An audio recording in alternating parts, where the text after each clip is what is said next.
Hello दोस्तों, आज हम 10th क्लास के पोएट्री को लेकर उपस्थित हुए हैं जिसका नाम है मार्था। हम 10th क्लास की जो पोएट्री को जितना भी पोएट्री था 10th क्लास में सभी को डिस्कशन एक एक करके कर चुके हैं। सिर्फ एक और पोएट्री है कोयल, वो भी हम जल्द ही डिस्कशन आपके सामने उपस्थित करेंगे।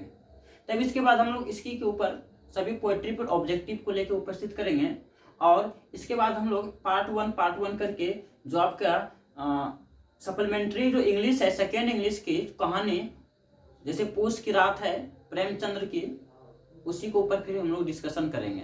राइट, इस कोरोना महामारी में जो तीसरी लहर चल रहा है इसमें हम आपके लिए काफ़ी इम्पोर्टेंट होने वाला है, आप जरूर इस वीडियो को देखें। आप देखो, इसमें बात करेंगे मार्था है पोएट का जो नाम है। लास्ट पोएट्री जो है ये आपके 10th क्लास की जो पोएट्री ये लास्ट है मार्था।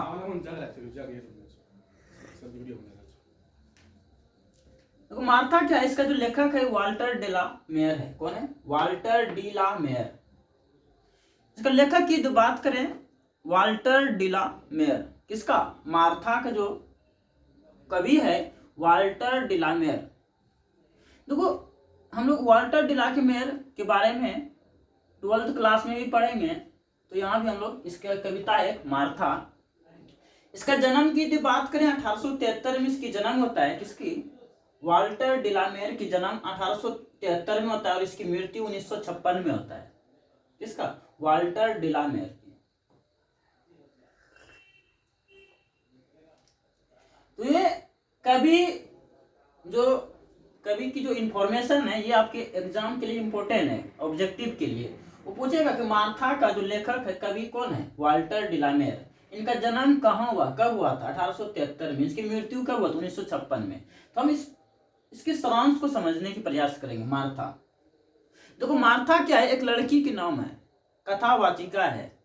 मार्था कौन है? कथावाचिका है। एक घाटी में वो, जैसे कि पहाड़ की जो घाटी होता है वैली, तो वहां पे जाता है वो। कौन? मार्था।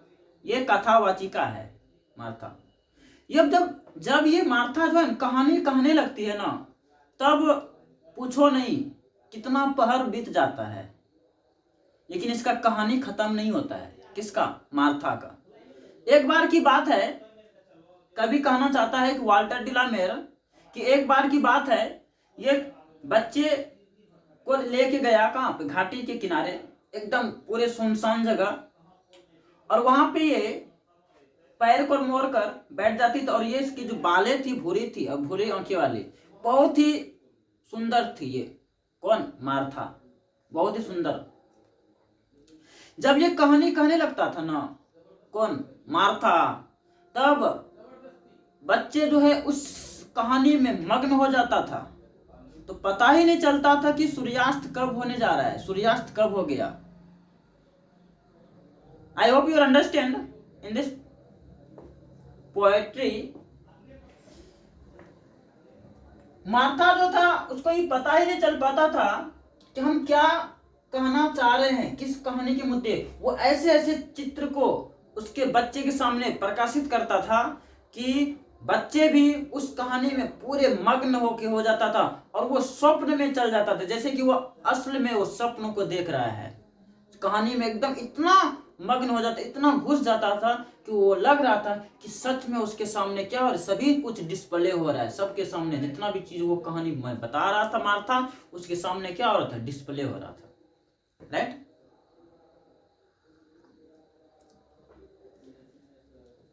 इसी तरह मार्था जो है बच्चे को कहते गया, और एक दिन की बात है, कवि कहता है वाल्टर डी ला मेयर कवि कि मार्था जो थी वो बच्चे को इतना आकर्षित कर देता था कहानी बता बता के कि बच्चा उसके पीछे ही पड़ जाता था, मार्था के पीछे। मार्था जो है उसको बहुत ही इंटरेस्ट लगता था किसी को कहानी कहने में। वो किसी को कहानी बताता था बच्चे को जो है बड़े बहुत ही अजीब तरीके से।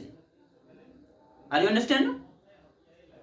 तो मार्था जो है कवि वो छोटा सा पोइट्री है, कोई बड़ा नहीं है पोइट्री। तो वो बच्चे को ले जाता है घाटी में, तो घाटी में वो इस तरह ऐसे बैठती है, पैर को मोड़ कर बैठ जाती है, और वो उसकी बालें जो है भूरी है, बालें भूरी है, इतना सुंदर है कि बोल नहीं सकते हो। और उसको देखते ही देखते बच्चा भी इतना आकर्षित हो जाता है कि उसकी कहानी में इतना मग्न हो जाता है, वो ये भी भूल जाता है कि हम कहाँ पे हैं। उसको भूख प्यास भी सब क्या हो जाता है, खत्म हो जाता है उस बच्चे का। और मार्था को भी पता ही नहीं चलता कि सूर्यास्त कब होने वाला है, राइट, सूर्यास्त कब होने वाला है। और इस कहानी को इतना इतना इतना डिस्प्ले उसके सामने प्रस्तुत करता है, बच्चे उस स्वप्न में ही चल जाता है, लगता है सच में ये स्वप्न हमारे सामने क्या हो रहा है, प्रस्तुत हो रहा है। चलते इसी पे इंड हो गया ये कविता। और ये समझना, इसके ऊपर ऑब्जेक्टिव बनाओ। जैसे इस कविता को सुनते हो ना, कहानी सुनो और ऑब्जेक्टिव को बनाने के प्रयास करो। हम गारंटी देते हैं कि आपका ऑब्जेक्टिव यहाँ से बनेगा, इस चैप्टर से। नहीं बनेगा तो हम आपके सामने ऑब्जेक्टिव को अंडरस्टैंडिंग कराने का प्रयास करेंगे। Good night, bye.